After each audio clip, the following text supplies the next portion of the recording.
Ek groet julle op hierdie wonderlike Shabbat-oggend in die naam van Meester Yeshua. Dankie dat jy ingeskakel is en ek eer Abba Vader vir 'n voorreg om die woord te kan verkondig en uit te kan dra en dat jy deel is van hierdie bediening en dat jy inskakel met die spesifieke doel om die woord van Jahwe te ontvang.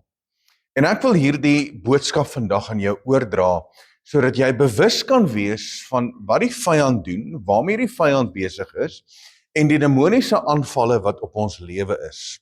Nou daar is nou natuurlik demoniese werke wat my en jou lewe beïnvloed. En net omdat ek en jy gered is, beteken nie dat ons nie deur demoniese werke beïnvloed kan word nie. En dit is eintlik 'n hartseer saak as jy vandag kyk en wanneer jy praat met mense en oor die algemeen met betrekking tot geloof, met betrekking tot die woord en met betrekking hoe die vyand werk, dan kom ek agter dat mense is nie bewus van die planne van die vyand nie. Alhoewel die woord ons leer, 2 Korintiërs hoofstuk 2 vers 11, ons is met die planne van die vyand nie onbekend nie, is dit hartseer dat mense lewe in onkunde. Mense verstaan nie hoe die vyand werk nie. Mense verstaan nie hoe, veral in hierdie tydperk waarin ons lewe, waarmee die duiwel besig is in ons lewe. So, daar is demoniese werke, wat nou natuurlik ons lewe beïnvloed op 'n daaglikse basis.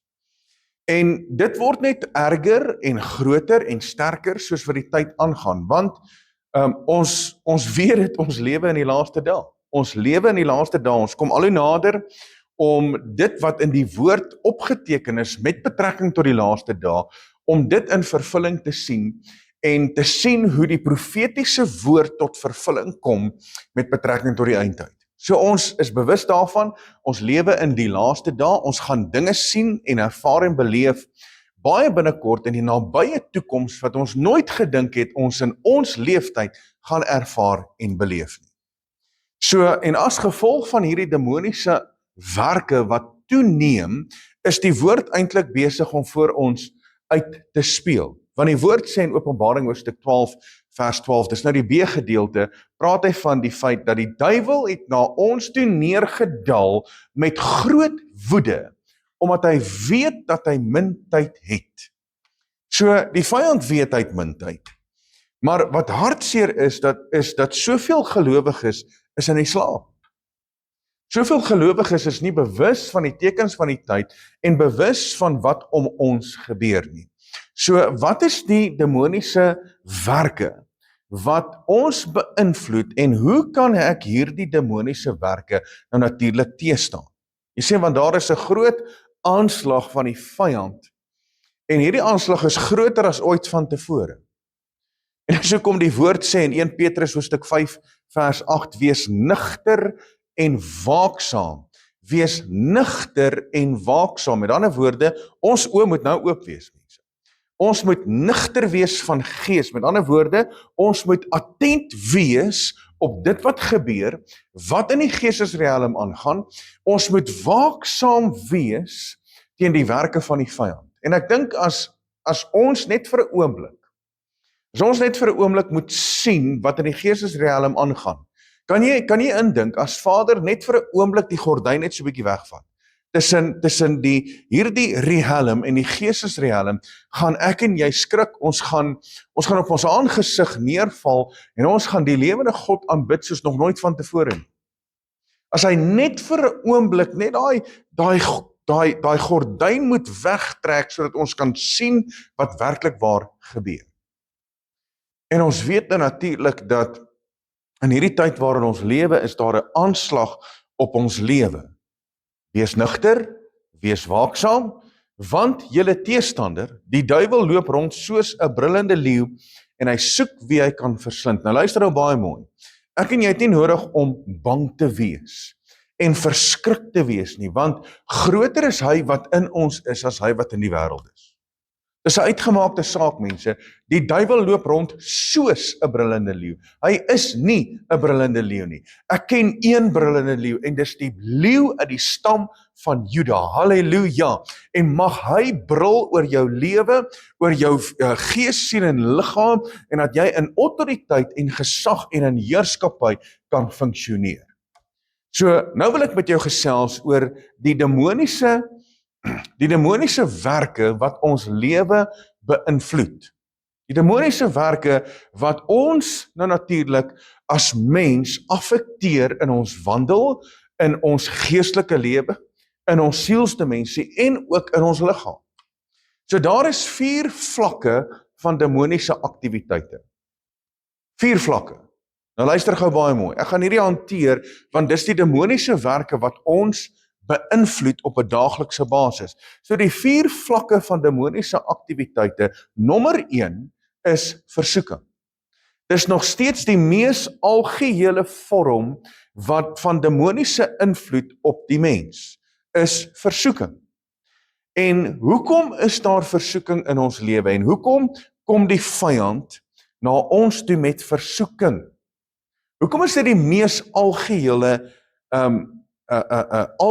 algehele demoniese invloed in ons lewe? Hoekom? Kan ek vir jou sê hoekom? Want ons as mens is vlees. En die vyand se fokus is nou natuurlik op die vlees. Ek meen die woord sê dit tog, in die begin het Vader toe hy met die duiwel gepraat het, met die slang, toe sê hy, vervloek is jy. En jy sal op jou buik seil en jy sal stof eet al die dae van jou lewe. Nou waaruit is ons as mens gemaak? Ons is gemaak uit die stof.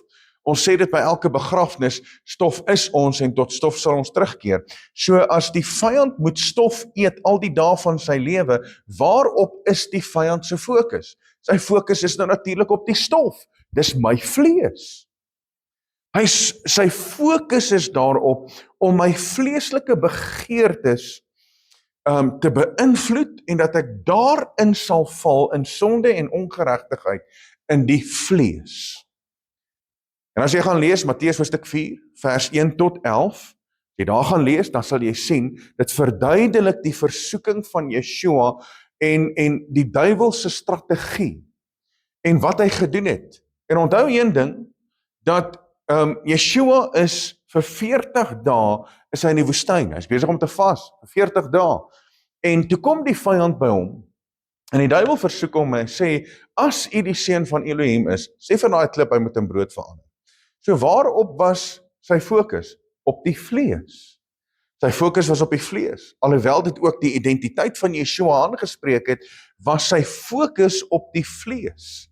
En die versoeking van Yeshua het toegeneem tot by die laaste keer waar hy hom elke keer met die woord oorkom het en oorwin het toe die vyand hom verlaat. So mense, die fokus van die vyand is nog steeds in vandag se tyd, nog steeds die vlees. Hy het nie sy strategie verander nie. Hy het nie verander nie. Hy doen vandag presies dieselfde. En daarom sê hy in Galasiërs 5 vers 16 tot 17, maar ek sê, wandel deur die gees, dan sal julle nooit die begeerlikheid van die vlees volbring nie. Nou hierdie woordjie nooit is 'n baie sterk woord. As jy my Bybel vat, dan sal jy sien, ek het daai woordjie nooit geomkring met 'n rooi pen. Want as die woord sê nooit, dan beteken dit nooit. So hier lê die probleem, ons wandel nie in die gees nie.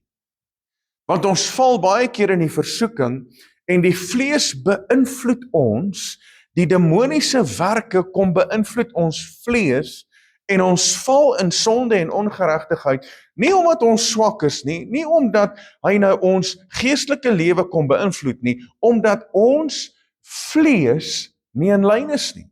Omdat ons nie in die gees wandel nie, omdat juis die fokus van die vyand op die vlees is.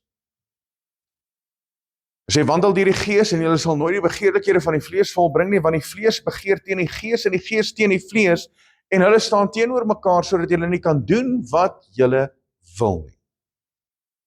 So, as die vyand nie sy strategie verander het nie, en hy doen presies dieselfde as wat hy in die tuin van Eden gedoen het, as hy by die versoeking van Yeshua gedoen het, doen hy vandag nog steeds presies dieselfde met my en jou. Hy doen presies dieselfde.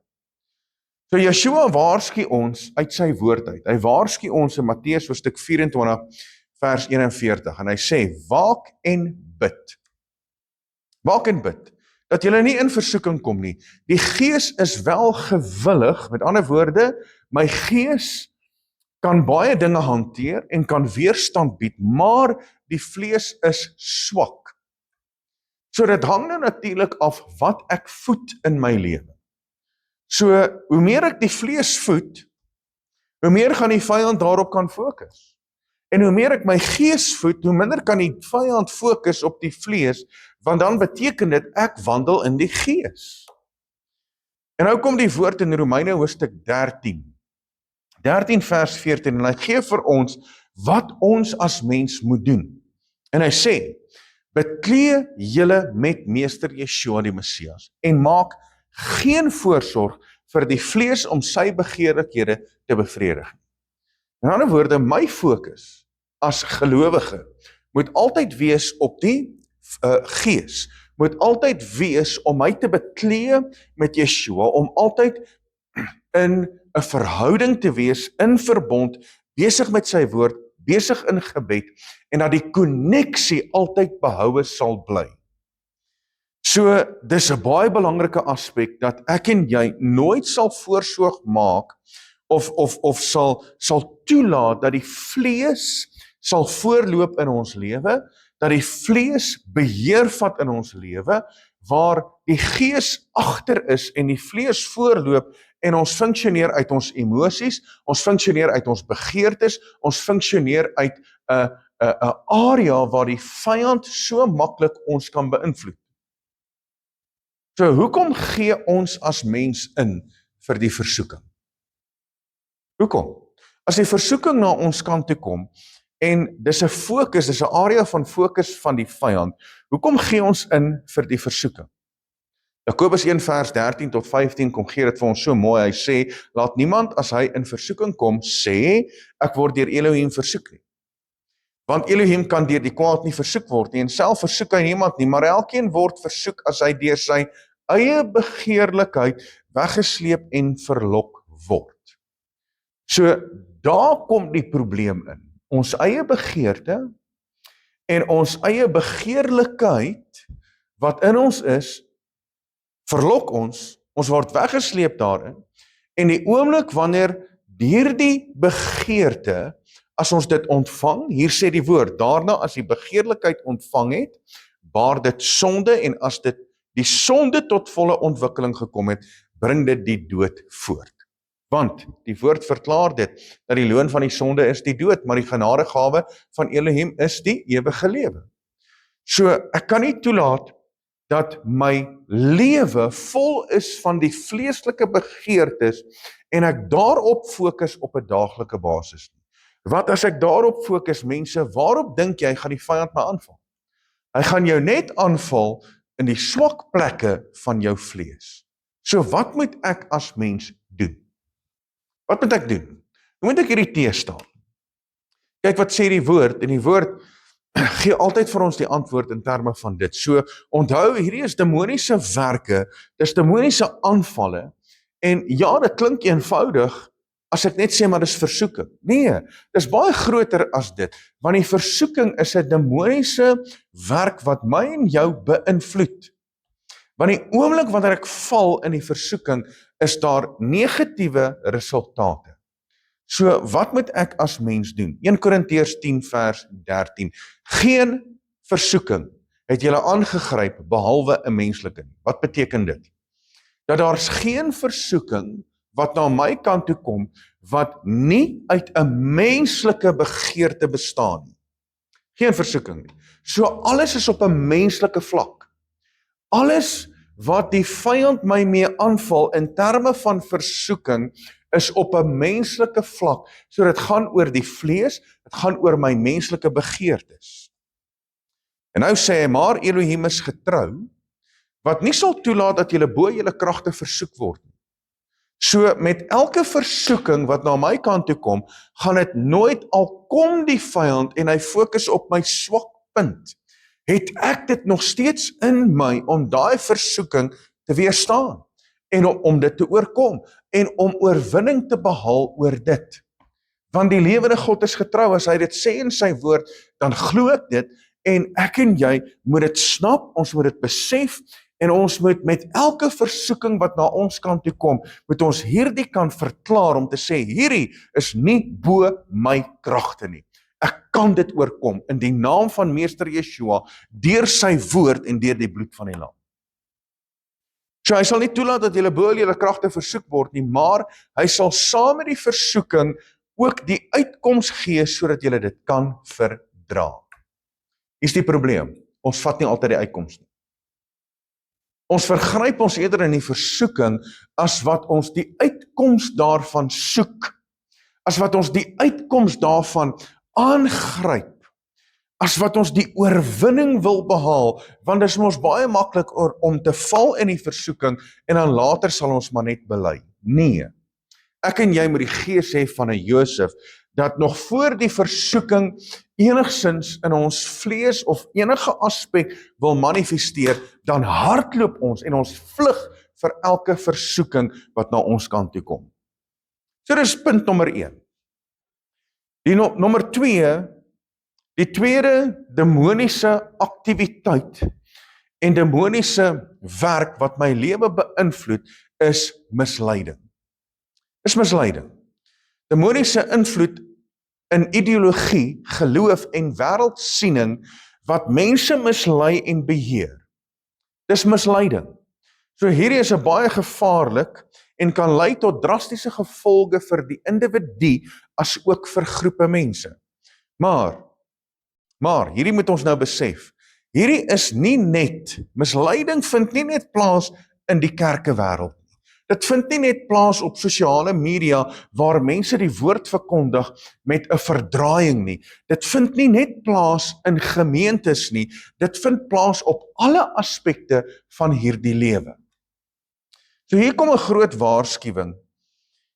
En die groot waarskuwing kom in die boek van 2 Korintiërs en hier is Paulus besig om te verduidelik. Hy verduidelik dat daar is 'n ander evangelie wat verkondig word. Hy verduidelik dat daar is 'n ander Yeshua wat ontvang word en verkondig word. Hy sê dat daar is 'n ander gees wat ontvang word. So hy verduidelik hier en hy is besig om te praat oor dit en hy gee die waarskuwing om te sê, ouens, 2 Korintiërs 11 vers 14, geen wonder nie. Hy praat nou oor hierdie mense. En hy sê, geen wonder nie, want die Satan self verander hom in 'n engel van die lig. Hierdie is 'n baie groot waarskuwing. So die duiwel, die Satan self, verander hom in 'n engel van die lig. 2 Korintiërs 11 vers 15 sê, dit is dus niks besonders wanneer sy dienaars hulle ook voordoen as dienaars van geregtigheid nie, maar hulle einde sal wees volgens hulle werke. Nou luister nou baie mooi. Hierdie praat nie net van pastore, herders, leraars, profete en evangeliste nie. Hierdie praat nie net van die kerkewêreld of gemeentes wat op 'n Sabbat by mekaar kom, wat waarlik die woord uitleef nie. Dit praat nie net van 'n geloofsbasis nie. Dit praat van alle aspekte van ons lewe. Want daar is nou natuurlik kultusgroepe. En kultusgroepe funksioneer op hierdie misleidende manier. En as jy gaan kyk na verskillende kultusgroepe en dis hoe hierdie demoniese werke manifesteer in mense se lewens. Want daar is mense wat opstaan en as jy gaan kyk in die geskiedenis na die kultusgroepe, dan kom jy agter maar hoe het hierdie mense geval vir hierdie persoon of persone se misleiding? Want mense het al opgestaan om te sê, ja, maar hulle is die Messias en julle moet na my luister en daai persoon het veroorsaak dat die hele groep wat deel is van daai kult, dat hulle gif drink en almal gelyktydig sterwe. Dis kultusgroepe, mense. En daai kultusgroepe is nie net ver in ander lande nie, daar's kultusgroepe vandag in Suid-Afrika ook. So hier is 'n groot waarskuwing. En nou gaan die woord verder en hy sê dat daar is leringe van duiwels wat deur mense oorgehang word of aangehang word. En 1 Timoteus hoofstuk 4 vers 1 sê, maar die Gees sê uitdruklik dat in die laaste tye sommige van die geloof afvallig sal word en verleidende geeste en leringe van duiwels sal aanhang. Nou, leringe van duiwels is nie net in gemeentes nie. Leringe van duiwels is nie net op 'n geloofsvlak nie, maar dis baie meer breedvoerig as dit. Want daar's nou natuurlik kultusgroepe, daar is secret societies wat jy vandag kry, soos byvoorbeeld die Jesuits, die Order of Malta, die Freemasons, die Illuminati, die Knights Templars, die Bilderberg groep, en so kan ek aangaan. Dis alles deel van secret societies en dis kultusgroepe wat onder soveel misleiding funksioneer en hulle doel daarvan is om mense te mislei. En dit is presies waarvan die woord praat, dis verleidende geeste, dis leringe van duiwels. So misleiding het 'n baie groot breedvoerige funksie wat verrig word, nie net in die kerkewêreld nie, nie net onder gelowiges nie, maar ook in die res van die wêreld. Jy kry regeringsinstansies wat jy nou natuurlik mislei. Kan ek jou gou vra, en wees nou eerlik. Die politieke partye wat vandag daar is, en die politieke mense wat opstaan, en wat sekere goed sê, praat hulle die waarheid, ja of nee? Het hulle altyd die mens se goeie intensies? Het hulle altyd daai mense, of die volk, of die nasie, het hulle altyd goeie intensies vir hulle, ja of nee? Nee. So regeringsinstansies kom om te mislei, en dit kom om te manipuleer en te domineer, en jy kry verskillende in regeringsinstansies, en jy kry nou natuurlik kommunisme en sosialisme, wat in hierdie wêreld funksioneer, en as jy kyk na die leerstelling, en gaan doen jouself die guns, gaan ondersoek dit so bietjie, dan sal jy agterkom dat kommunisme se denkwyse, sosialisme se denkwyse is demonies van aard. En dan kry jy instansies soos die European Union, jy kry die United Nations, jy kry NATO, jy kry IMF, en jy kry klomp verskillende instansies wat regeringsinstansies is, wat se doel daartoe is om te mislei. En hier is hulle fokus. En ek is seker jy het al hierdie baie gehoor. Hier is hulle fokus. Hierdie regeringsinstansies fokus baie op human rights, hulle fokus op sustainable development, hulle fokus op unification, hulle fokus op die climate crisis, en as jy hierdie goed gaan ondersoek, en jy gaan kyk baie mooi na wat die denkwyse agter dit is, dan kom jy agter die ideologie is demonies van aard. So dis demoniese werke wat ons lewe kom beïnvloed. Want human rights klink so goed, dit klink so great.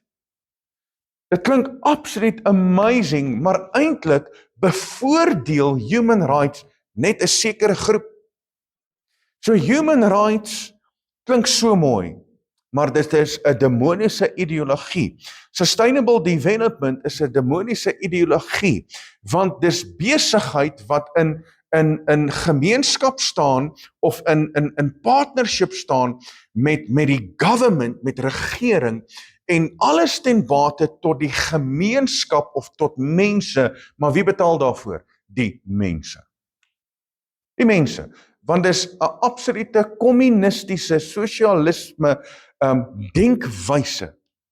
Hulle praat van unification, en ons weet natuurlik wat wil die vyand doen, wat wil die anti-kris doen, en hulle wil 'n een wêreldstelsel regering oprig. En dan word daar gepraat oor climate crisis, en climate crisis is die grootste hoax wat daar in vandag se tyd bestaan. Ons kry wel in vandag se tyd, as gevolg van die tyd waarin ons lewe, as gevolg van baie faktore, kry ons extreme weather incidents. Soos byvoorbeeld die vloede wat plaasgevind het nou oor die Wes-Kaap, dis die grootste vloede in meer as 100 jaar. So ons kry extreme weather situasies wat ons nou reg oor die wêreld kry, maar is alles tekens van die tyd, mense. Maar daar is nie 'n climate crisis soos wat mense promoveer daar buite nie. En dan is daar 3 woorde wat hierdie mense nou natuurlik gebruik, en hierdie 3 woorde is peace, security en stability. En as hulle hierdie woorde gebruik, dan staan my hare regop, want dis presies wat die woord van praat, want hulle sê, vrede en veiligheid, dan kom daar 'n skielike verderf. So mense, dis baie belangrik dat ek en jy sal weet wat die vyand doen om ons aan te val, wat se demoniese werke daar is, want hierdie demoniese werke vind plaas nie net in die gemeente nie, maar ook in die samelewing. En hierdie goed beïnvloed ons, want as die regering 'n sekere wet maak, beïnvloed dit ons. As die regering sê, hoor hierso, die dieselprys gaan op, dan beïnvloed dit ons. As die regering sê, hoor hierso, ons gaan nou 'n nasionale organisasie hê vir die hospitale en ons gaan 'n nasionale gesondheidswet gaan ons inbring, dan beïnvloed dit my en jou. So dit beïnvloed ons. Dis demoniese denkwyse, demoniese werke wat die mens kom beïnvloed. Dan kry jy nou natuurlik gesondheidsinstansies en hierdie gesondheidsinstansies is nou natuurlik soos die World Health Organization, die CDC, the Center of Disease Control, en dan kry jy NIH, the National Institute of Health, en klomp verskillende gesondheidsinstansies. En hierdie gesondheidsinstansies het nie jou as mens 'n goeie gesindheid teenoor jou as mens. Hulle het nie. Hulle het nie jou beste belange in ag nie. Want as jy nou natuurlik kyk, 'n klompie jare terug, jy weet wat gebeur het in terme van die World Health Organization en die CDC en wat hulle gedryf het en hoe hulle nou natuurlik gesê dat mense moet 'n sekere inspuiting vat en daai inspuiting het mense siek gemaak tot vandag toe en mense sterwe as gevolg van dit. En hulle pas beheer toe. Dis 'n demoniese werk wat mense beïnvloed. Dan kry jy nou natuurlik jou dokters wat maar net saam speel, en ek weet is nie al die dokters nie, daar's baie goeie dokters daar buite, maar oor die algemeen is dokters maar net drugdealers. En as jy sit by die dokter en jy sê, dokter, hoor hierso, ek is siek, okay, wat is jou simptome? En jy sê jou simptome, dan skryf die dokter, en hy skryf jou pilletjies voor. Alright, jy moet hierdie pilletjie vat en daai pilletjie 3 keer 'n dag, 1 pilletjie 3 keer 'n dag, en dan luister ons alles wat die dokter sê, maar wanneer dit kom by Vader se woord, dan gee ons nie ag nie, maar as die dokter sê, dan luister ons.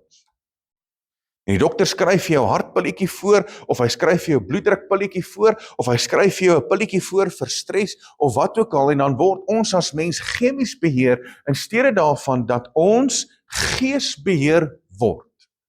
En ek is dankbaar vir die mediese, en ek is dankbaar vir dokters, regtig.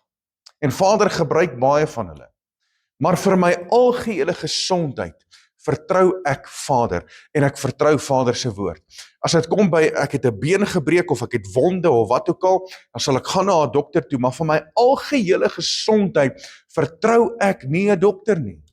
Weet jy wat, ek glo nog steeds in Psalm 103 vers 2 tot 5. Ek glo nog steeds daarin, wat sê, loof Jahweh o my siel, en vergeet geen een van sy weldade nie, wat al jou ongeregtighede vergewe, en wat al jou krankhede genees. Halleluja, wat jou lewe verlos van die verderf, wat jou kroon met goedertierenheid en met barmhartigheid, wat jou siel versadig met die goeie, sodat jou jeug weer nuut word, soos die van 'n arend. Halleluja, ek glo nog steeds in Vader se woord.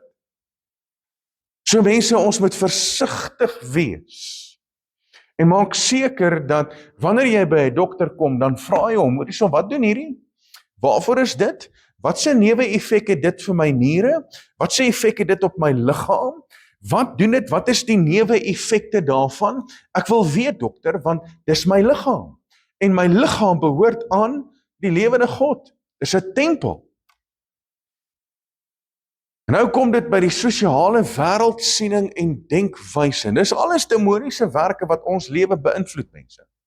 Die sosiale wêreldsiening en denkwyse, want alwaaroor dit vandag gaan is LGBTQ+, en is gender affirming, en is gender reassignments, en is aborsies, en is die normalisering van geestesverstorings, soos byvoorbeeld ADHD, en my angs, en my depressie en ek eien dit toe na myself. Want die dokter het gesê ek het angs. En die dokter skryf vir my pilletjies voor. En die dokter het gesê ek is depressief. En die dokter het vir my pilletjies voorgeskryf. In steede daarvan dat ons terugkeer na die woord, word ons so deur chemiese dinge beheer. En selfs met kinders, want is nou normaal. Dis mos nou normaal om 'n mental illness te hê. Dis mos nou normaal om 'n geestesverstoring te hê en om te sê, maar ek het ADHD. Nee, kry jou kind weer terug in gehoorsaamheid.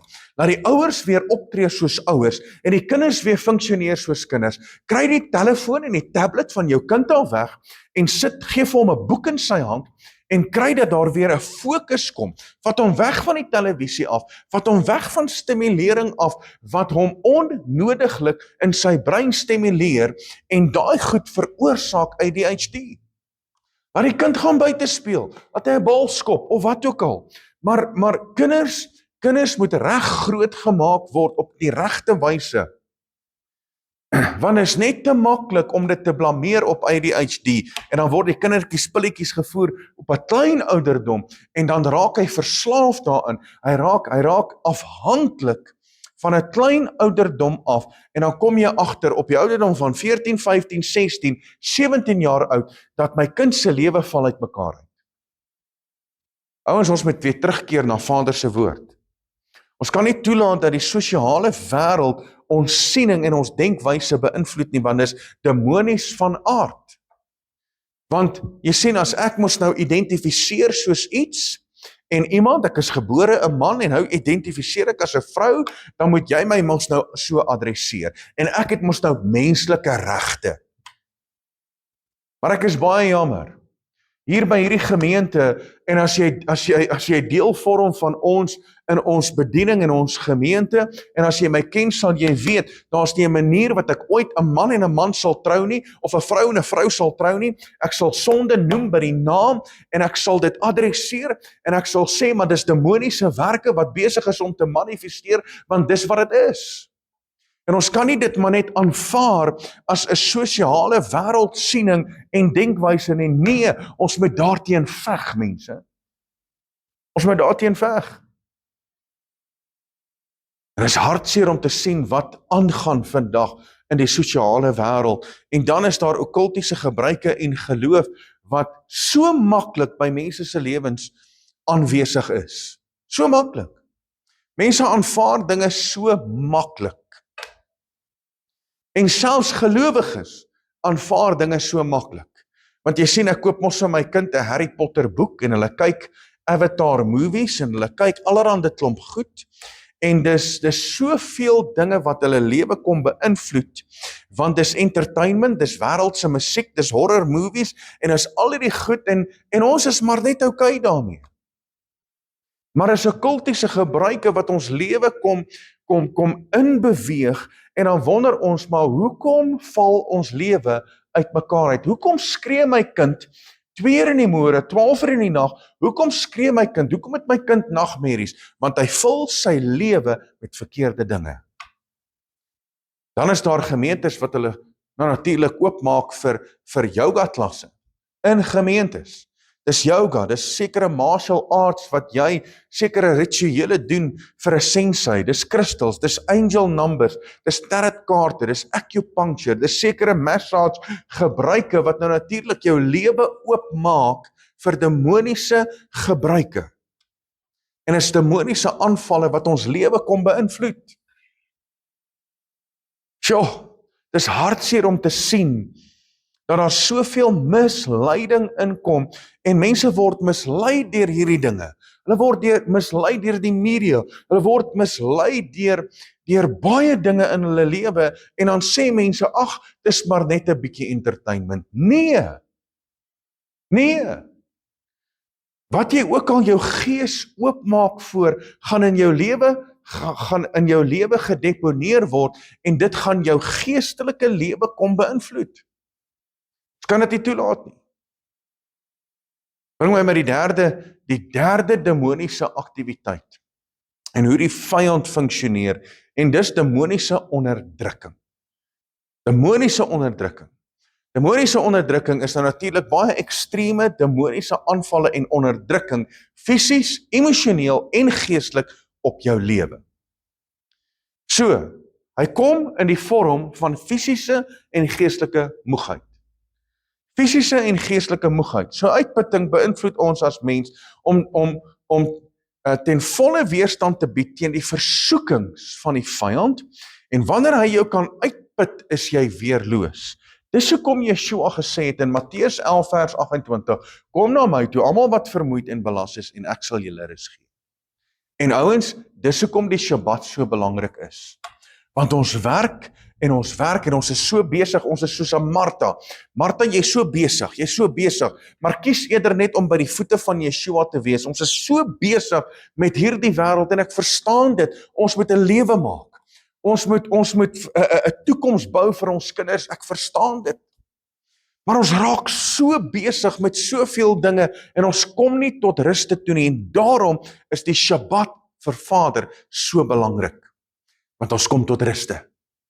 Ons kom tot ruste, Hebreërs 4 vers 9 tot 10, daar bly dus 'n Shabbat rus oor vir die volk van Elohim, want wie in sy rus ingegaan het, rus ook self van sy werke, soos Elohim van syne.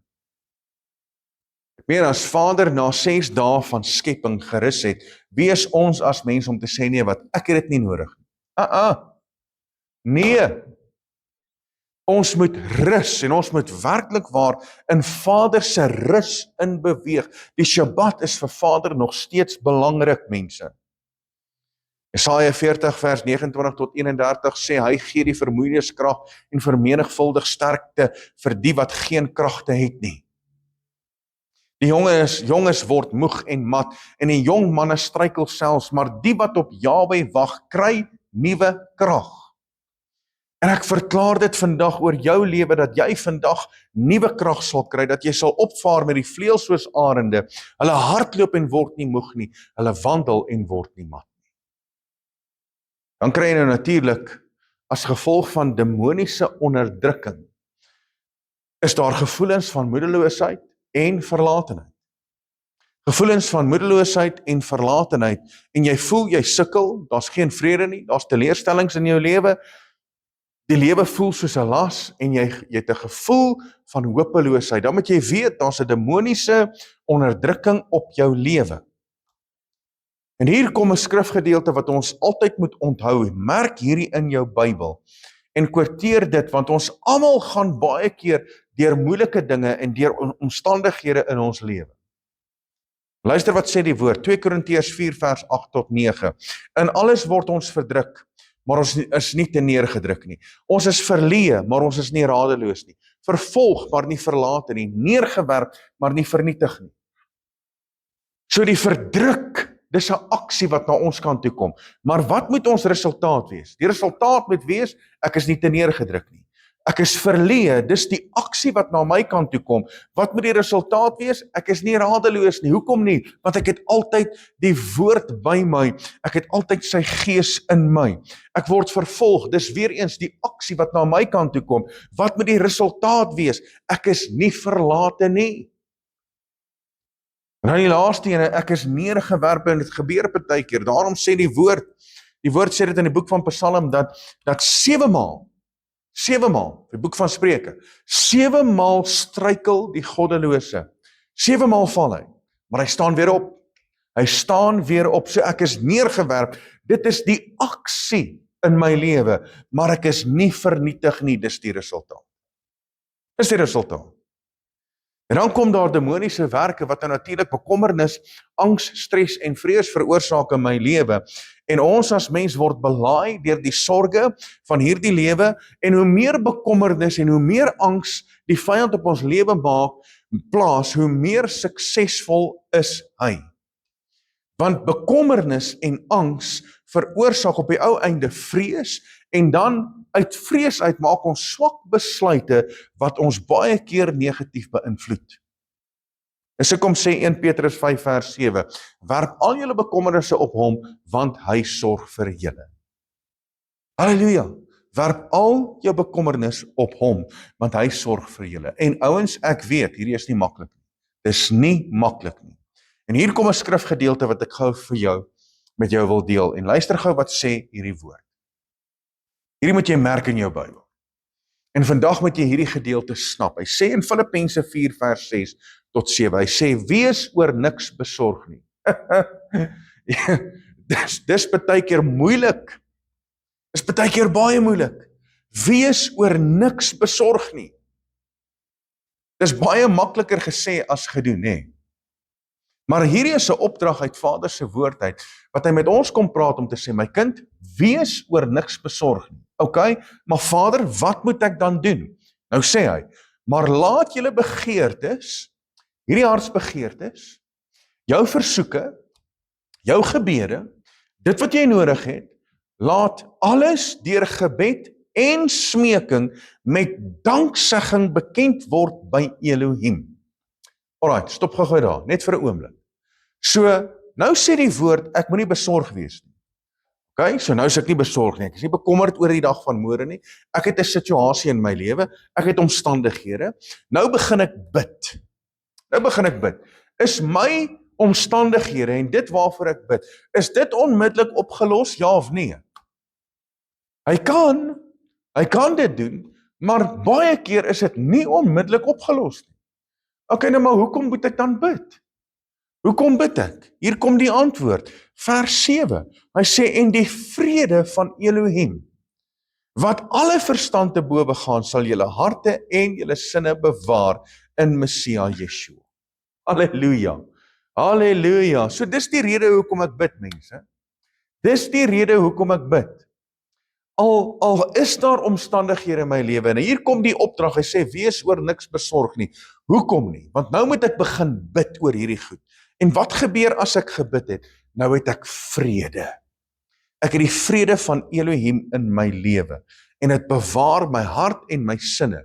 Want as normale mense moet deurgaan wat ons as gelowiges deurgaan, kyk, die dokters gaan afsprake hê, hulle gaan nie weet wat om daarmee te maak nie, die sielkundiges gaan te besig wees, dit gaan voorskrifte wees vir depressie en angspilletjies, groen dakkies gaan vol geboek wees, as die gewone mens moet deurgaan wat ons as gelowiges moet deurgaan. Kom, wees nou eerlik. En as gevolg van die feit dat ek die gees van God in my het, en ek die woord het, en ek 'n hoëpriester het, en 'n advokaat, 'n middelaar het, in Yeshua, is ek in my hart, en in my sinne bewaar, en ek kom in vrede in die teenwoordigheid van die lewende God, want ek weet, maak nie saak wat gebeur nie, daar sal altyd 'n uitweg wees. Miskien dalk nie nou nie, miskien oor 'n week, of oor 'n maand, of oor 2 maande, maar weet jy wat? Ek het vrede. Ek het vrede. Nou kom daar demoniese werke, en dis demoniese onderdrukking op ons lewe, en dit veroorsaak gebrek aan begeerte vir gebed en Bybelstudie. As dit is hoe jy baie keer voel, dan moet jy weet, daar's 'n demoniese onderdrukking op jou lewe. Wanneer jy sê, maar ek is nie lus om te bid nie, en ek het geen inspirasie nie, ek het geen begeerte nie, en ek weet ook nie wat om te bid nie, en ek begin om geestelik koud te word, dan moet jy weet, dis 'n demoniese onderdrukking in jou lewe. Luister nou baie mooi, ons het nodig om in Yeshua te bly en konstant gevoed te word deur hom, want hy is die wynstok en ek en jy is die lote. Johannes 15 vers 5 sê dit, ek is die wynstok, julle die lote, wie in my bly en ek in hom, hy dra veel vrug, want sonder my kan julle niks doen nie. Weet jy wat, ek glo dit. Daarom, jy kan nie bid sonder om Bybel te lees nie. Jy kan nie bid sonder om Bybelstudie te doen nie. Jy kan ook nie Bybelstudie doen sonder om te bid nie. En kan nie, daai twee loop hand aan hand. Hebreërs 12 vers 15 sê, en pas op dat niemand in die genade van Elohim veragter nie, met ander woorde, geestelik begin koud word nie. Jy raak geestelik ongevoelig, jy raak koud. Dat geen wortel van bitterheid opskiet en onrus verwek en baie daardeur besoedel word nie. Want die oomblik as dit gebeur, dan kom daar 'n posisie van minderwaardigheid.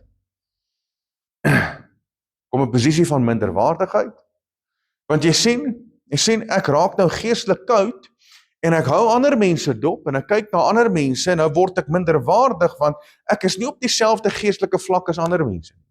En ek kan ook nou nie bid soos wat ander mense bid nie. Nou veroorsaak dit dat ek terugtrek, ek word minderwaardig, ek raak geestelik verkoud, en daar skiet bitterheid in my lewe op. Moenie jouself met ander vergelyk nie, want dit gaan jou passie vir Elohim steel. En dan, wanneer daar nou natuurlik 'n demoniese onderdrukking op jou lewe is, dan spoel dit baie keer uit in 'n gebrek aan vooruitgang, voorsiening en 'n beperking op jou finansies. Mense, dan moet jy weet, daar's 'n demoniese onderdrukking op jou lewe. Nou hierdie is baie belangrik wat ek nou vir jou gaan sê. Swak besluite beoefen uit vrees beïnvloed ook jou finansies. Swak besluite beoefen uit vrees beïnvloed ook jou finansies. Oningeligte besluite beïnvloed ook jou finansies. So maak die regte besluite. Maak die regte besluite. Aba Vader wil hê dat jy suksesvol moet wees. Hy wil hê dat daar vooruitgang in jou lewe moet wees. Hy wil jou seën en hy wil seëninge in jou lewe kom uitstort. Dis wat Vader wil doen. Maar wat verhinder jou vooruitgang? Wat verhinder jou vooruitgang? Kom ek gee gou vir jou 'n woord. Ek gee gou vir jou 'n woord. 2 Samuel hoofstuk 21 vers 1. En toe daar in die dae van Dawid 'n hongersnood was. Hongersnood? Wat is 'n hongersnood? Hongersnood is finansiële insinking. Hongersnood is 'n aanval, dis 'n beperking, dis 'n aanval op jou finansies, op jou vooruitgang. Dis 'n aanval. En toe daar in die dae van Dawid hongersnood was 3 dae lank, 3 jaar lank, jaar na jaar, het Dawid die aangesig van Jahwe gesoek en Jahwe het vir hom gesê, van wie is Saul en van wie is sy huis waarop bloedskuld rus, omdat hy die Gibeoniete omgebring het. So daar is baie keer vloeke op ons lewe. Hoekom? Want die Gibeoniete het 'n verbond gemaak met die Israeliete. Hulle het 'n verbond gemaak met die Israeliete. Daar was 'n verbond gewees en Vader ag die verbond baie erg en sterk. Hy ag dit. Hy kyk na 'n verbond. En die oomblik wanneer ons in 'n verbond staan, Vader eerbiedig daai verbond. En nou kom daar 'n aanval van Saul op die Gibeoniete en daai verbond word gebreek en toe kom bring Vader die hongersnood. En daar vind beperkings plaas oor die volk van Israel.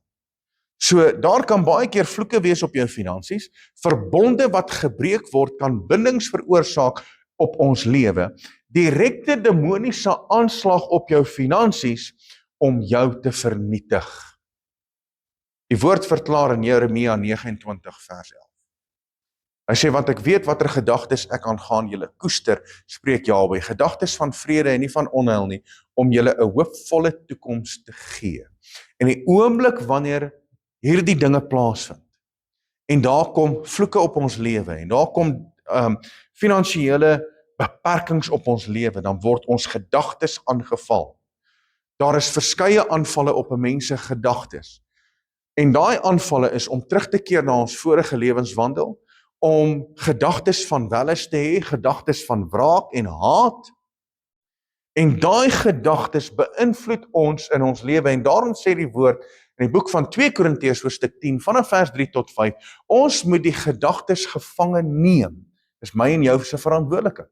So ons moet nie toelaat dat deur demoniese werke ons gedagtes beïnvloed word nie. En nou bring dit my by die 4de en die laaste. Die 4de en die laaste demoniese aktiwiteit wat nou natuurlik ons lewe affekteer, is die demoniese besitneming. Demoniese besitneming. So dit is die mees gevaarlikste plek,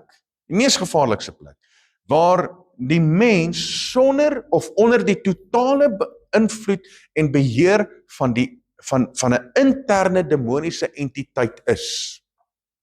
Dis 'n demoniese besitneming. En is hartseer om te sien dat soveel mense se lewens is gevul met dit.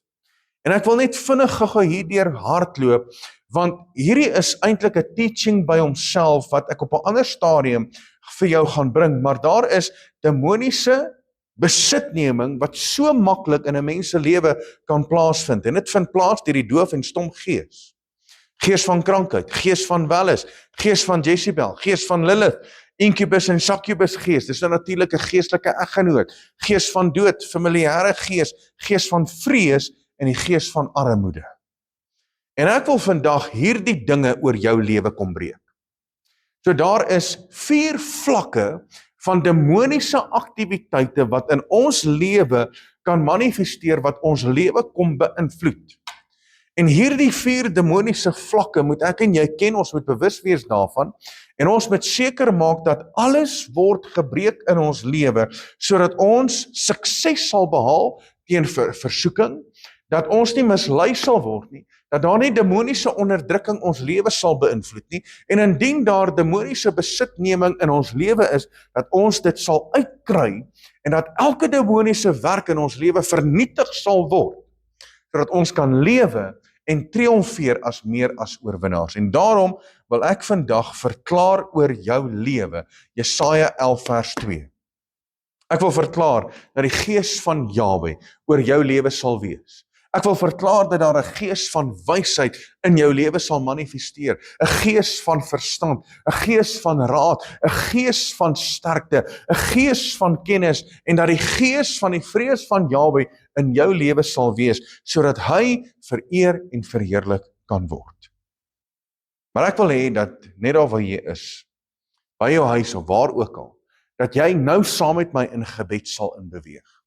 En dat ons elke demoniese werk wat moontlik in jou lewe manifesteer vandag, dat ons dit sal bind en sal breek, en dat jy sal uitbeweeg in die vryheid van Yeshua, ons verlosser en saligmaker. Halleluja. Kom ons bid saam. Halleluja. Staan op, net daar waar jy is, steek jou hande op. Kom ons loof hom, kom ons prys hom, kom ons aanbid hom, kom ons kom in 'n koneksie met die lewende God, sodat sy gees nou beheer kan vat oor elke area van jou lewe. Vader, in die naam van Meester Yeshua, roep ons na U. Vader, dankie dat ons weet dat ons het toegang tot die troon van genade om op die regte tyd gehelp te word. Dankie dat ons weet dat die bloed van die lam is nou oor elke een van ons. Vader, ek maak elke persoon nou toe onder die bloed van die lam. En ons weet dat U woord verklaar dat ons sal oorwin deur die bloed van die lam en deur die woord van ons getuienis. En ek kom nou vandag, Vader, teen elke demoniese werk wat wil manifesteer in mense se lewens. Vader, hierdie 4 vlakke van demoniese aktiwiteite, kom bind ons nou en ons bestraf die werke van die vyand. Vader, ek verklaar vandag dat wanneer ons deur versoekings gaan, dat ons die werke van die vyand sal identifiseer. Ek bid vir verligte oë van ons verstand. Vader, dat ons sal sien waarmee die vyand besig is, en dat ons elke versoeking suksesvol kan teestaan in die naam van Meester Yeshua. Vader, dat ons sal leer uit die woord uit.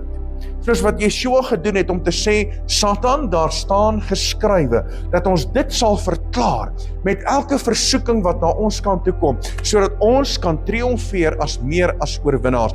Vader, elke misleiding wat die vyand in ons lewe wil veroorsaak, kanselleer ons nou in die naam van Meester Yeshua. Vader, ek breek elke demoniese seël op ons ore, wat 'n invluistering gee in ons lewe van leuns, Vader, 'n invluistering gee van demoniese werke, Vader, wat dit moontlik 'n misleiding veroorsaak in ons lewe deur alle aspekte.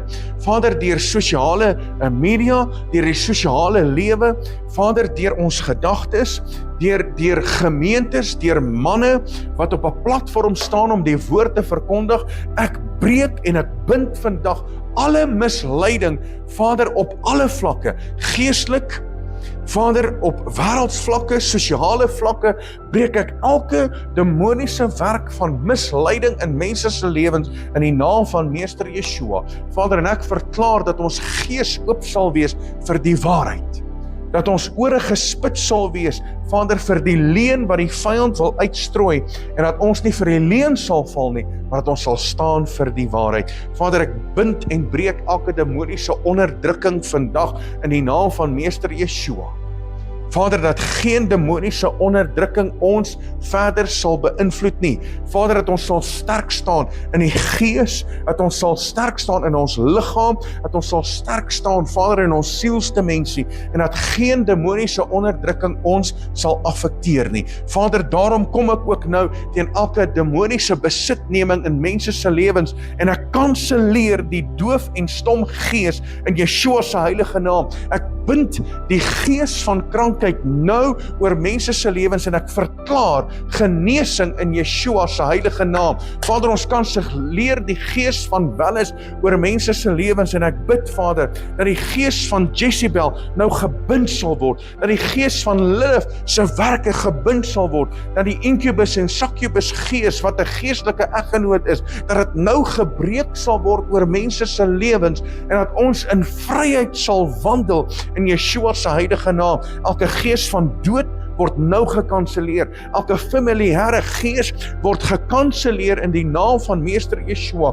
Vader, ons ruk die gees van vrees uit mense se lewens uit, en ons bind die gees van armoede, wat mense se finansies wil kom aanval. Vader, ons breek daar die gees van armoede vandag in Yeshua se heilige naam. En ons verklaar vandag dat die gees van Yahweh, die gees van wysheid, die gees van verstand, die gees van raad, die gees van sterkte, die gees van kennis en die gees van die vrees van Yahweh nou oor mense se lewe sal manifesteer. Vader, ons bid dit, ons roep dit, ons verklaar dit vandag, alleen in die naam bo alle name, die naam van ons Meester Yeshua, en ons gees roep uit. Halleluja, halleluja, loof sy heilige naam. Baie dankie dat jy vandag ingeskakel was, en ek glo en vertrou dat hierdie woord en die gebed wat ons nou saam gebid het 'n kragtige invloed in jou lewe, sodat jy kan triomfeer teen elke demoniese werk wat moontlik jou lewe wil kom beïnvloed. En dat jy sal sterk staan, en dat jy deur die gees van God sal triomfeer. Halleluja. Van my kant af, Rian Abri, dis altyd 'n voorreg om met jou te gesels. Baie dankie dat jy ingeskakel is. Dankie vir elke saad wat jy saai in Vader se koninkryk. Dankie vir julle liefde, julle ondersteuning. Ons waardeer dit. So mag jy geseënd wees. Tot volgende keer. Shalom.